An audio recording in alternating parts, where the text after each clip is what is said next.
So hello everyone, I hope you are fine. তো আগে আমার আগের লেকচারে আমি পটেনশিয়াল কাকে বলে এটা নিয়ে ডিটেলে ডিসকাস করলাম, আর একটা ডেরিভেশন করে রাখলাম পয়েন্ট চার্জের জন্য পটেনশিয়ালের ভ্যালু কত, V is equal to Q by 4πε0r। Okay, so আজকে আমরা একটাই ডেরিভেশন করবো তোমার, এটা হলো যেরকম আমরা ডাইপোলের তোমার ইলেকট্রিক ফিল্ড বার করেছি, ঠিক আছে, ঠিক ওই রকম আমরা একটা ডাইপোলের জন্য যে কোনো একটা জায়গাতে তোমার পটেনশিয়ালের ভ্যালু কত এটা আমরা বার করব।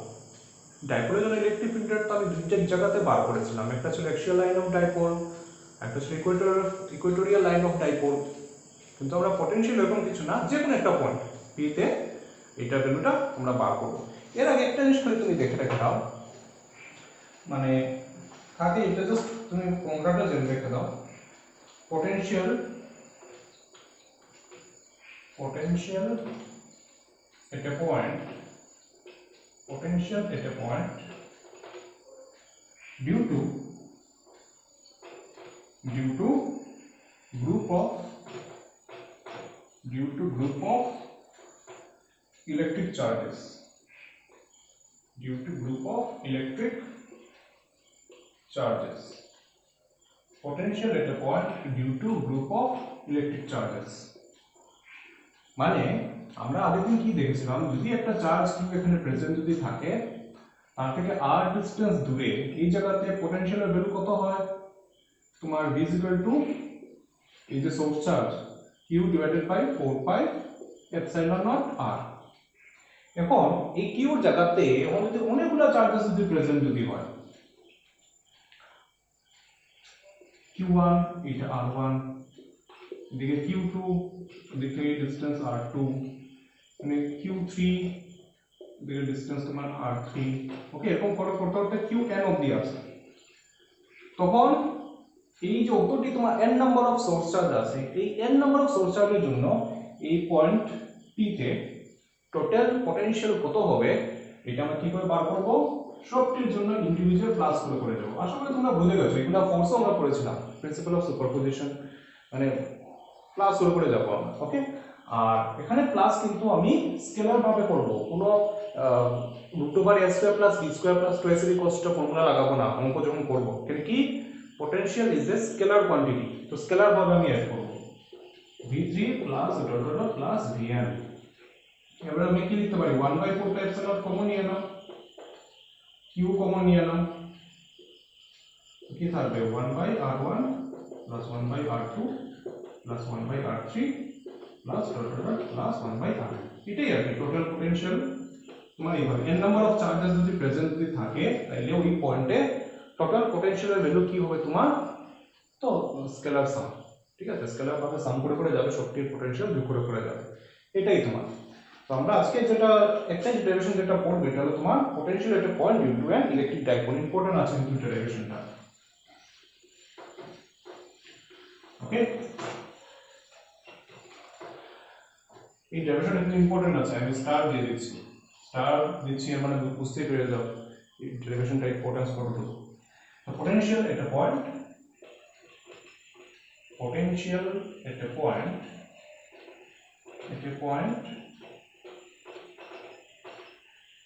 due to an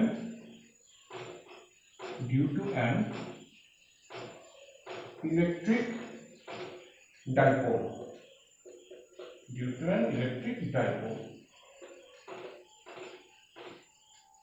ওকে, একটা ইলেকট্রিক ডাইপোলের জন্য কোন একটা জায়গাতে তোমার পটেনশিয়ালের ভ্যালু কত হবে এটা বার করা।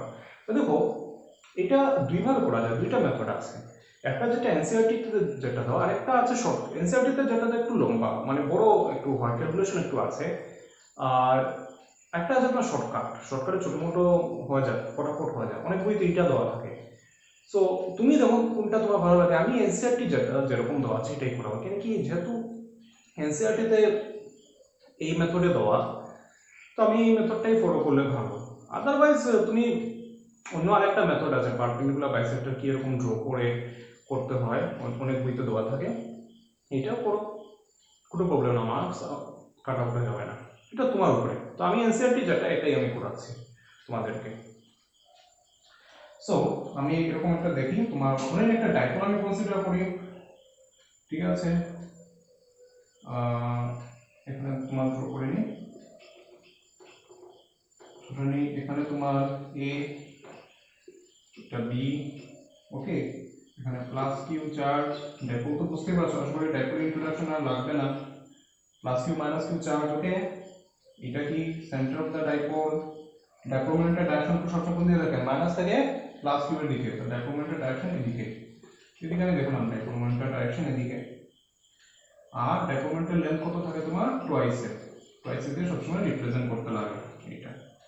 ওখানে আমি ভিডিওটা বার করবো কোথায়, পি একটা পয়েন্ট, যে কোনো একটা পয়েন্ট, এটা কোনো অ্যাক্সিয়াল ইকুয়েটরিয়াল কোনো পয়েন্ট না, যে কোনো জেনারেল একটা পয়েন্ট, এপি, এখানে এপি পয়েন্টে আমি কি করব, এই যে ডাইপোল যেটা আছে, সিঙ্গেল পয়েন্ট চার্জের জন্য তো দেখলাম 1/r, ওকে, হয় Q divided by 4πr, dipole থাকলে এখানে পোটেনশিয়ালের ফর্মুলা কত হবে।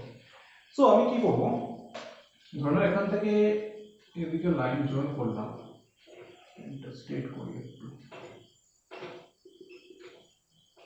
এটা তোমার ধরে নাও r2, ওকে, এইটা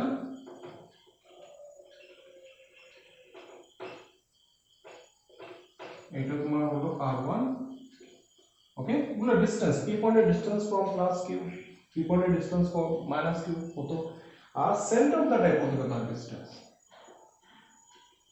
সেন্টার অফ দ্য ডাইপোল থেকে তার ডিসটেন্স এটা হলো r ভেক্টর দিয়ে এখানে বসানো, ওকে, আর ধরে নেই ডাইপোল মোমেন্টটা এই সেন্টার অফ দ্য ডাইপোলের সাথে ডিসটেন্সের সাথে তোমার থিটা অ্যাঙ্গেল করে আছে, ওকে, এটা আর মনে রাখবে এই ডিরেকশনটা পিওরলি ম্যাথমেটিক্যাল, ম্যাথমেটিক্স তোমার বেদান জানতে লাগবে। সো আমরা কি জানি, ডাইপোল মোমেন্টের ম্যাগনিটিউড আমরা বলতে কি বুঝি, q ইনটু টুয়াইস এ, ওকে, ডাইপোল মোমেন্টের ম্যাগনিটিউড। এখন দেখো এখানে টোটাল পোটেনশিয়াল কত হবে, এইটায় তাকে একটা পোটেনশিয়াল দেবে, এইটাও একটা তাকে পোটেনশিয়াল দেবে, এরপরে কি বলবো, দুইটা পোটেনশিয়াল সাম, এখানে তো আর ইয়ে করতে এলং দা লাইন জোনিং এরকম টানতে লাগবে না, because it is not a vector quantity. আমরা ইলেকট্রিক্যাল ফোর্সের সময় একবার এরকম লাইন জোনিং ধরতাম, এরকম করে সাইন কম্পোনেন্ট ক্যান্সেল চলে যেত কোনো সময়, cos থিটা গুলো প্লাস করতে লাগতো, এরকম কিছু না, এইটা স্কেলার, তো এইটা তাকে কত পোটেনশিয়াল দেয়, ঠিক আছে, সিঙ্গেল পয়েন্ট চার্জের মতো বার করতে পারবো, এটাও তাকে কত পোটেনশিয়াল দেয় বার করি, করে দুইটাকে যোগ করি, okay. So potential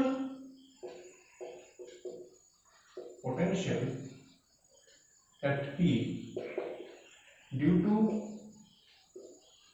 to charge minus Q at A, ওই যে A তে তোমার মাইনাস কিউ চার্জ আছে, এটার জন্য এখানে পোটেনশিয়াল কত হবে, ওই যে সিঙ্গেল পয়েন্ট চার্জের ফর্মুলা, V1 equal to কি হবে মাইনাস কিউ 4/epsilon0, ডিসটেন্স কত r1, তো এটা মনে রাখবে পোটেনশিয়াল সময় কিন্তু চার্জের তোমার সাইন কনসিডার করতে লাগে। সেম আগের মতো potential at P due to charge plus Q at B, এটা কত হবে, V2 equal to তোমার Q divided by 4/epsilon0 r2, yes, তখন দুইটা প্লাস করে দিলাম, आंसर বেরিয়ে গেল, শেষ। কিন্তু এরকম না, ঠিক আছে, অতটুকু হলে আরো হয়ে যেত তোমার, এমন তো লাগছে না দুইটা প্লাস করে দিলাম শেষ आंसर বেরিয়ে যাবে, না, বহুত কিছু আছে। তো দেখো যদি আমরা সুপারপজিশন প্রিন্সিপাল যদি মানি, তাইলে দেখো টোটাল পোটেনশিয়াল, আমি জাস্ট ম্যাথমেটিক্যাল স্টেপস গুলো তোমাকে দেখিয়ে দিচ্ছি, v1 প্লাস v2, এর মানে আমি কি লিখতে পারি, v তোমার আমি q বাই 4/epsilon0 এগুলো কমন নিয়ে গিয়ে তো থাকবে কি 1/r2 মাইনাস 1/r1, একটাতে q এর সাইন মাইনাস ছিল না, ওই মাইনাসটা আমি দিতে রাখলাম, তো নিয়মে তো এখানে রেখে দেওয়া উচিত ছিল, পোটেনশিয়াল ভ্যালু বার হয়ে গেছে, শেষ ডেরিভেশন, কিন্তু এখানে শেষ না। ঠিক আছে, দেখো আমরা যখন ইলেকট্রিক ফিল্ডের ফর্মুলা যখন বার করতে গিয়েছিলাম ডাইপোলে, তো ওই ইলেকট্রিক ডাইপোলের ফর্মুলা কিন্তু তোমার ডাইপোল মোমেন্ট পি এসেছিল, মনে করো অ্যাক্সিয়াল পয়েন্ট ইকুয়েটরিয়াল পয়েন্টে ডাইপোল মোমেন্ট ফর্মুলাতে এসেছিল, যেখানে ডাইপোল থাকবে না এখানে ডাইপোল মোমেন্ট আনতেই লাগবে তোমার। ওকে, তো এখানে তো ডাইপোল মোমেন্টের তো কিছু নাই, তো তোমার ডাইপোল মোমেন্ট এই ফর্মুলাতে আনতে লাগবে, ফর্মুলাটাকে একটু সুন্দর করে সাজাতে লাগবে আমার। ওই এখন তোমার আসল কাজ শুরু হবে। এখন দেখো কি করা, নাও বাই জিওমেট্রি, পুরাই ম্যাথমেটিক্স এটা, ম্যাথমেটিক্যাল ইয়ে দিয়ে তো ভালো করে প্র্যাকটিস করবে কিন্তু এটা। Now by geometry r1 square equal to r square plus a square twice ar cos theta. তুমি বলবে এই লাইনটা আমি কি করে লিখলাম?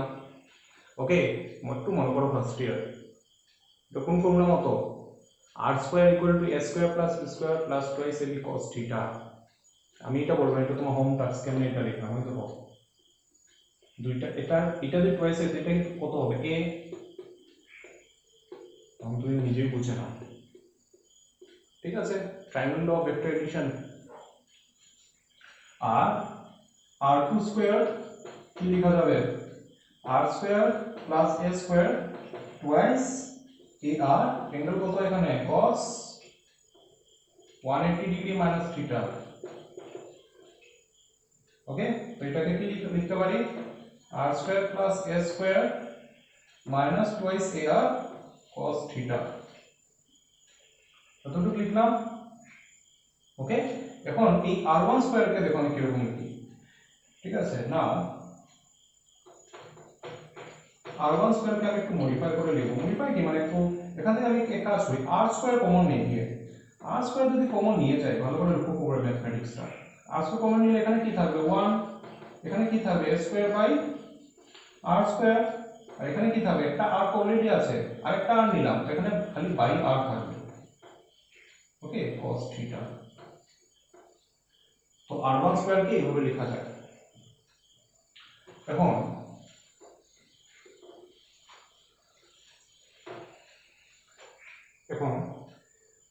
if এখানে একটা অ্যাপ্রক্সিমেশন r যদি মাচ মানে r যদি মাচ গ্রেটার দেন a হয়, যেটা এখানে লাগছে অনেক দূরে একটা কোণ, তখন আমি কোন টার্মটাকে নেগলেক্ট করতে পারবো? এই টার্মটাকে নেগলেক্ট করা যাবে কি না?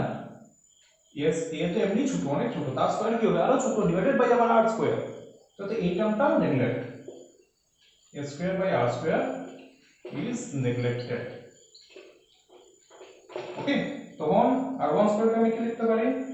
therefore r1 square equal two কি হবে? r square 1 plus twice a by r cos theta. Okay, তো এখন খালি r1 থাকুক, তো স্কয়ারটা কি হবে এখানে তোমার 1/2, আর এইটা স্কয়ার তো এমনি থাকবে r, এটা তো তোমার r ই থাকবে, এখানে কি স্কয়ার স্কয়ার যাবে, আর এখানে কি থাকবে? 1/2 এসে যাবে, তো 1 plus twice a by r cos theta half. ওকে,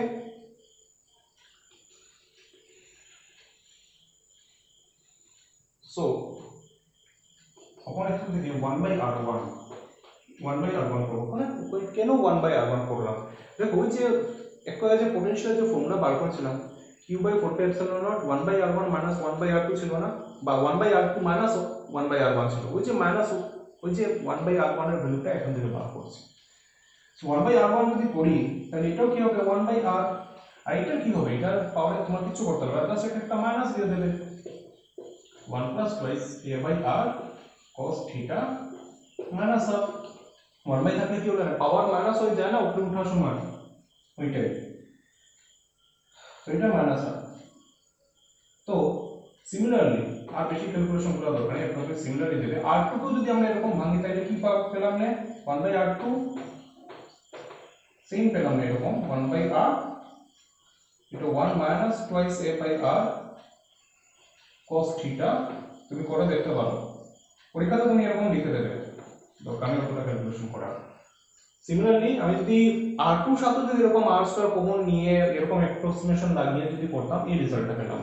তো ওই দেখো আমি 1/r1 1/r2 ভ্যালু পেয়ে গেছি, তখন এই ভ্যালুসগুলা আমি কোথায় বসাবো? ওই যে v = আগে যে বার করে রাখলাম এইটাতে আমরা কোথায় বসাবো? এই যে এটাতে আমি আবার লিখে দিই তোমাদেরকে, ওই যে একটু আগে যে v = q divided by 4 pi epsilon naught 1/r2 minus 1/r1। এই যে আগে লিখেছিলাম না, ওইটাতে 1/r1 এর জায়গাতে এটা বসাবো আর 1/r2 এর জায়গাতে এটা বসাবো। সো देयरफॉर v = এটা এখন আবার লিখবে না, এটা তো লেখা হয়ে গেছে। Okay, q by 4 pi epsilon naught 1/r1 এর 1/r2 এর জায়গাতে এইটা 1/r 1 minus twice a by r cos theta minus half। ওকে, আমি এটা ইরেজ করে দেই। আর 1/r1 এর ভ্যালু কি করতে লাগবে, আমার এখানে জায়গা হচ্ছে না, এই জন্য আমি এখানে লিখছি মাইনাস, এটা কন্টিনিউয়েশন লিখব, মাইনাস কি হবে 1/r 1 plus twice a by r cos theta দিয়ে থাকবে তোমার minus half. Okay, so this implies v = q divided by 4 pi epsilon naught। ওকে, এখন এটাকে যদি আমি বাইনোমিয়ালে যদি ভাঙলে কাজ করি, দাঁড়াও, এখানে দেখো 1/r 1/r আছে, এটা কমন নেই গিয়ে, তো কি থাকবে q by 4 pi epsilon naught r। Okay, আর এটাকে যদি বাইনোমিয়ালে যদি এক্সপানশন করি for smaller terms, higher orders এর জন্য যেতে লাগবে না, তাহলে কি হয়, এই মাইনাস হাফটা এদিকে আসবে। ওকে, ফার্স্ট এর কিন্তু একটু দেখিয়েছিলাম 1 এটা, আর বাইনোমিয়াল এক্সপানশনের সময় কি হবে, মাইনাস হাফটা এর সাথে ইনটু হয়ে আসবে, এটা কি হবে 1 মাইনাস মাইনাসে plus twice a by r into half, ওই যে পাওয়ারটা সাইন সহ এসে যায়, মাইনাস মাইনাসে প্লাস হয়ে গেল cos থিটা। তাহলে কি তা 2 2 গেল কাটা, a by r cos theta same তোমার এটারও হবে, এই জন্য আমি এখানে লিখে দিচ্ছি একসাথে 1 plus a by r cos theta minus কি হবে, ওই যে মাইনাসটা এটারও মাইনাস, এখানে মাইনাস আর প্লাসে কি হবে মাইনাস, আবার কাটা যাবে, এটা থাকবে 1 minus a by r cos theta. Okay, তো v = q divided by 4 pi epsilon naught r, তুমি মাইনাসটা উঠিয়ে দাও 1 plus a by r cos theta minus 1 minus plus a by r cos theta। দেখো 1 1 গেল ক্যান্সেল, এটা কত হলো twice a by r।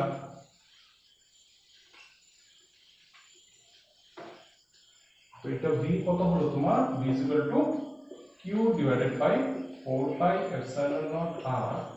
Okay, আর এটা তোমার হলো a by r cos theta, a by r cos theta, মানে twice a, এটাকে twice a cos theta by r লিখতে পারি কি না, এই যে এটা প্লাস, আলটিমেটলি তোমার রেজাল্ট কি দাঁড়াচ্ছে দেখো, v = q into twice a cos theta divided by 4 pi epsilon naught r square। দেখো ডাইপোল মোমেন্ট এসেছে এবং ফর্মুলাতে v q into twice a। ওকে, এটা ডাইপোল মোমেন্ট না, তো this implies v = তোমার e cos theta divided by 4 pi epsilon naught r square। এই যে তো দেখো, খালি একটা সিঙ্গেল পয়েন্ট চার্জের জন্য পটেনশিয়াল কিরকম ফল করতো 1/r হয়, একটা ডাইপোলের জন্য কিরকম ফল করছে 1/r স্কয়ার হয়, ইলেকট্রিক ফিল্ডের একটা সিঙ্গেল পয়েন্ট চার্জের জন্য কিরকম ফল করতো 1/r স্কয়ার হয়, আর ডাইপোলের জন্য যদি তার লেন্থটা শর্ট থাকে তাহলে কিরকম ফিল করতো 1/r³ হয়, মানে এক একটা পাওয়ার বেড়ে যায় আরে। ওকে, এটা দেখে রাখবে। তো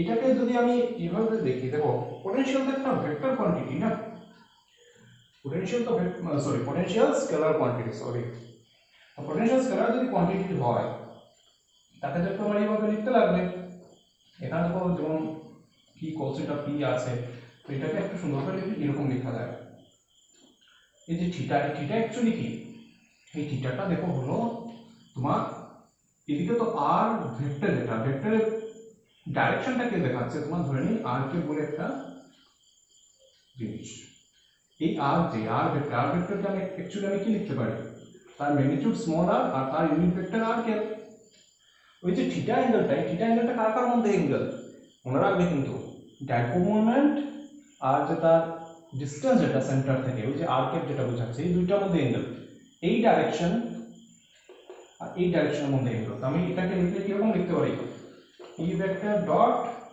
আর ক্যাপ। কেন ডট লিখলাম, cos থিটা, দুইটা vector quantity dot product cos তোমার এই আসতে লাগে। ওকে, আর তোমার ইউনিট ভেক্টরের ম্যাগনিটিউড তো এমনি 1 divided by 4 pi epsilon not r square. এইটা ওকে, এইভাবে মনে রাখতে পারো, এইভাবে মনে রাখতে, থিটাটা মনে রাখবে কাকার মধ্যে অ্যাঙ্গেল ছিল। তো তুমি একটা বলতে পারো যে আমরা তো ইলেকট্রিক ফিল্ডের সময় অ্যাক্সিয়াল লাইনের জন্য বার করেছিলাম, ইকুয়েটোরিয়াল লাইনের জন্য বার করেছিলাম, একটা জেনারেল কোয়ান্টিটির একটা ফর্মুলা পেয়েছিলাম। আমরা তো ইয়েতে পোটেনশিয়াল আমি ডাইরেক্ট জেনারেল পয়েন্টের ফর্মুলা বার করে দিলাম। এখন যদি পরীক্ষাতে যদি বলি অ্যাক্সিয়াল লাইনে বার করার জন্য, তাহলে আমি কি করে করব? দেখো জেনারেল ফর্মুলা জানলে তার সাবকেসেস গুলো যেমন অ্যাক্সিয়াল পয়েন্ট, ইকুয়েটোরিয়াল পয়েন্ট, এগুলো ইজিলি বার করা যায়। যদি তোমাকে যদি বলে অন অ্যাক্সিয়াল পয়েন্টস গুলোতে তোমার ভ্যালু কত, অ্যাক্সিয়াল পয়েন্টস গুলোতে তোমার ভ্যালু কত পোটেনশিয়াল, অ্যাক্সিয়াল পয়েন্টস গুলো বুঝতে পেরেছো? মানে পিটা এখন এখানে যে কোনো পয়েন্টে, এখানে যে কোনো পয়েন্ট যদি হয়, স্পেশাল কেস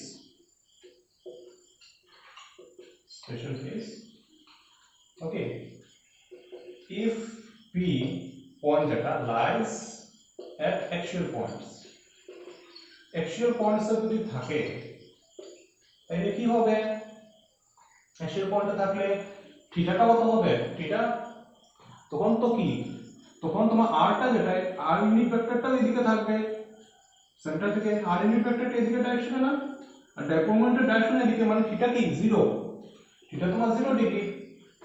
তো থিটা দিয়ে 0 ডিগ্রি হয়, ফর্মুলাতে বসালে কত পাবে, v = তোমার p divided by 4 pi epsilon not r square. Okay, বা এটা তোমার এর জন্য হতে পারে 0 ডিগ্রি অর পাই হতে পারে, এটা প্লাস মাইনাস দিয়ে লিখা হবে। প্লাস মানে এটা পাই মানে কি, তখন যদি মনে করো প্লাস কিউটা, মনে করো পি পয়েন্টটা তো এদিকে হলো, তো তোমার সেম ভ্যালু না অ্যাকচুয়াল পয়েন্ট তো খালি এদিকে না, এদিকে হলে ঠিক আছে, অ্যাকচুয়াল পয়েন্টে আছে, এদিকে হলো অ্যাকচুয়াল পয়েন্টে আছে নিচের দিকে। এখানে থাকলে তোমার ডাইপোল মোমেন্টের ডাইরেকশন আর ইউনিট ভেক্টরটার ডাইরেকশন একই দিকে, তখন থিটা 0 ডিগ্রি। আর যদি পি পয়েন্টটা এখানে এদিকে থাকে নিচের দিকে, তাহলে ডাইপোল মোমেন্ট আর ইউনিট ভেক্টর মধ্যে অ্যাঙ্গেল কত, 180 ডিগ্রি। আর এই জন্য প্লাস মাইনাস দিয়ে রেখেছি। ওকে, 0 ডিগ্রি হলে তো plus p divided by 4 pi epsilon r square, আর যদি ইয়ে হয় তোমার এখানে যদি থাকে নিচের দিকে যদি থাকে, মাইনাস কোন সাইডের দিকে যদি থাকে, তখন মাইনাস দিয়ে লিখবে minus p by 4 pi epsilon r square. আর equatorial point, if p lies at equatorial point মানে p থিটা কত হবে, 90 ডিগ্রি পাই বাই 2, ঠিক আছে, ইকুয়েটোরিয়াল পয়েন্ট বুঝতে পারছো এদিকে এইসব, তখন কি হবে, potential value 0, cos pi by 2 কত হয় 0। প্রেফারেন্স মনে রাখবে ইকুয়েটোরিয়াল পয়েন্টস গুলাতে, এইসব পয়েন্টস গুলাতে তোমার পোটেনশিয়াল ভ্যালু কত হবে, ডাইপোলের জন্য 0 হবে। তো এই ডেরিভেশনটা ভালো করে দেখে রাখবে, এই ডেরিভেশনটা তোমার ইম্পর্টেন্ট আছে কিন্তু। ওকে, এটা পরীক্ষাতে প্রায় দেয়। আজকে তোমার অতটুকুই থাকো, আমরা আমার নেক্সট লেকচারে equal potential surface, very important concept, এটা নিয়ে আমরা ডিসকাশন করব। ওকে, এটা সলভ করে